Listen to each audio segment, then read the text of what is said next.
My colleague Jacob Soboroff is joined by Beto O'Rourke. No one has made a stronger, more blunt case about Donald Trump than your guest, Jacob. And Nicolle Wallace just said nobody has made a stronger or more blunt case about Donald Trump than you have, Congressman. Right now, the president is on the tarmac greeting members of the Texas delegation. He's on El Paso soil. What goes through your head hearing that? Well, I think this is the answer to that. You have all these beautiful people from El Paso, but also from Ciudad Juarez, Chihuahua, Mexico, our sister city, who are coming together in the wake of this horrific loss of life, this terrorism that was in part inspired by President Trump and his warnings of invasions and infestations, his demonization of this community, immigrants as rapists and criminals. There's a very real consequence to that. It doesn't just offend us, it hurts us and it kills us. And so this community is coming together, focusing on one another, on making sure that those families heal. Wish the president had not come, but we're going to stay focused on El Paso. And as you said, the reality is, the fact of the matter is, he is here. Right now he's shaking hands with his political allies. We talked about earlier today how you, your successor, Congresswoman Escobar, chose not to participate in that at all. You've seen a lot of big rallies. Looking out at this crowd today, when you looked out at this one, how was it different for you?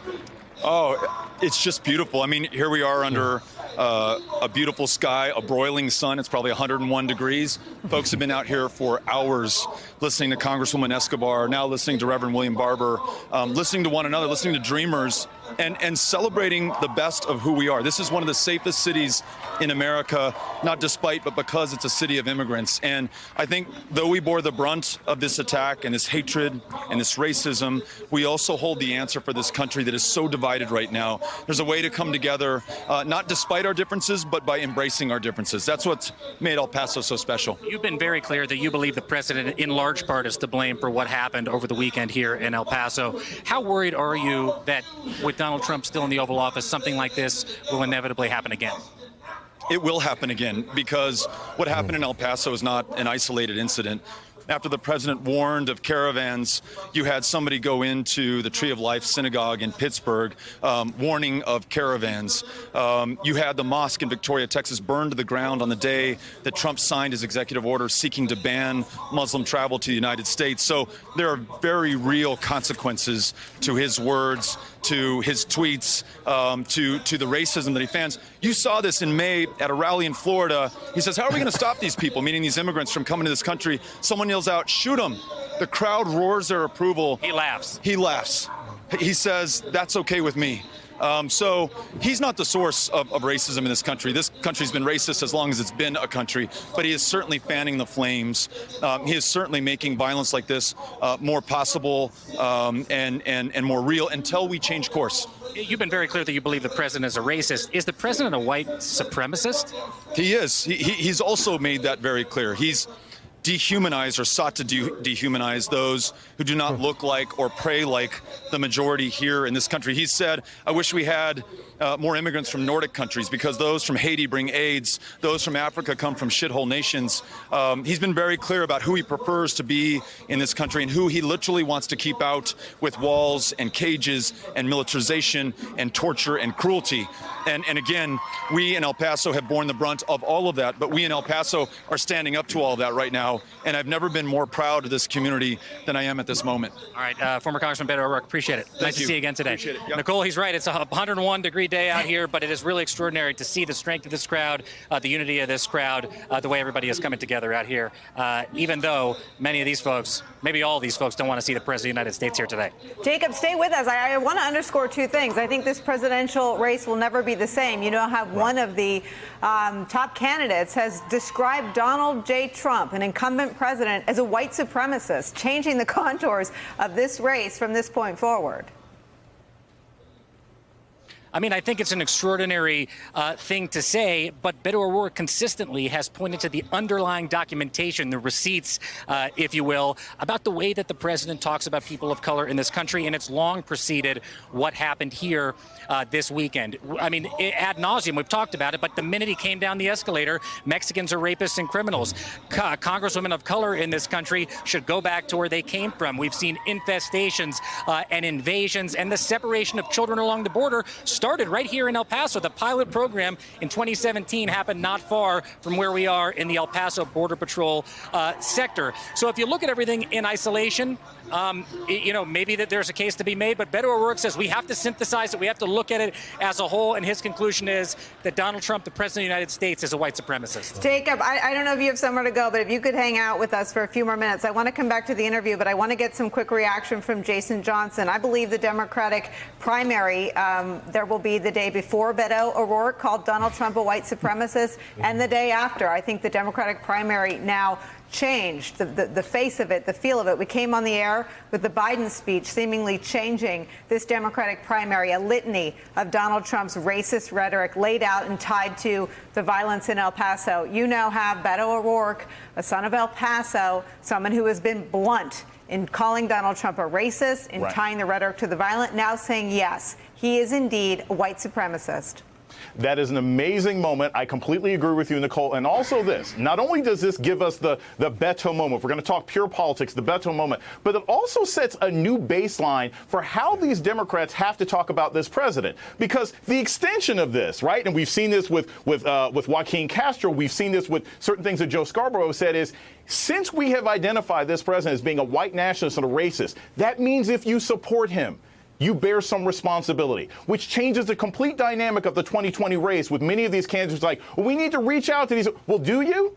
Do you now? Because if you are saying that you're trying to reach out to people who support white nationalism, racism, and domestic terrorism. So I think this is a new dividing line in the 2020 race. I think it's a welcome line. I think I'm glad that Democrats are going to walk across it and make a clear statement, because this is not just about good feelings in elections now. It's the soul of the nation, as Joe Biden said. It's about a racist president, and it's about us coming together and recognize what's really at stake. And, Raul, he's right. Joe Scarborough is one of the voices most out front. In asking questions about Donald Trump's donors and what they are donating to. Right.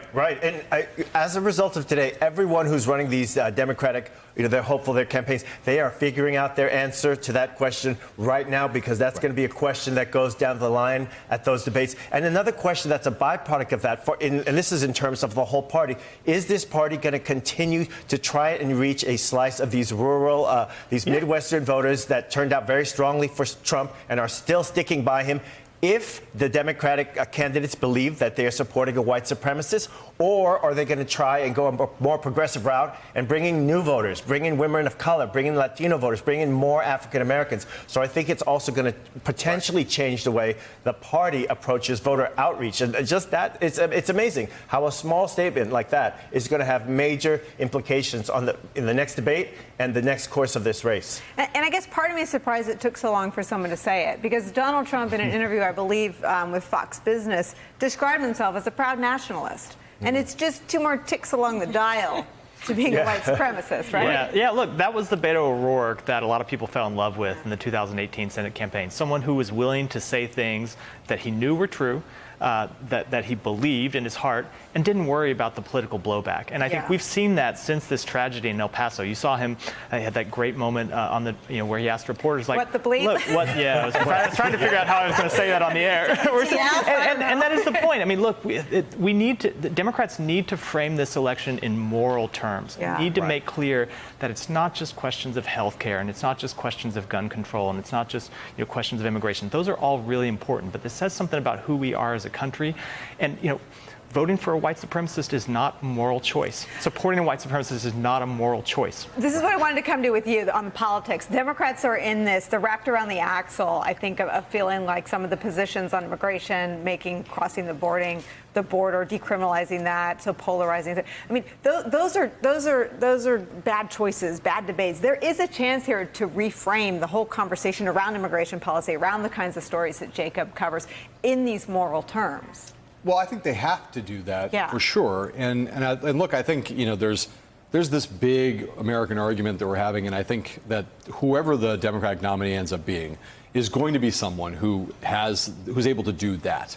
That's the ability to have a conversation that addresses both that presents themselves as the person who can fight Donald Trump and win, but can also restore the best parts of America, the things that we think of as the best parts, and beat back the worst parts of it. That is going to be who the nominee is. There are a handful of people who are trying to make their way towards that right now. But I do think there's this other piece that we know about in professional politics, which is everyone now looks at Trump and says, he's going to lose the popular vote and probably lose it by a reasonably large amount. Yeah. Right. He's got the same narrow path towards re-election that he had in 2016. Only it's now harder. So how do those issues in finely fought contests in 30 counties in 4 states or 3 or 4 states? How do those issues play out there? Votes. That's where I think things get more complicated. You got to have the big stuff right to be the nominee, but then the questions, and they really do matter, because it's a very narrow line he can walk, but he can walk that line, and Democrats have got to pay attention to that. How to make sure they win in the places they must win if they're going to stop from having Donald Trump get a second term. All right, Hey there, I'm Chris Hayes from MSNBC. Thanks for watching MSNBC on YouTube. If you want to keep up to date with the videos we're putting out, you can click subscribe just below me, or click over on this list to see lots of other great videos.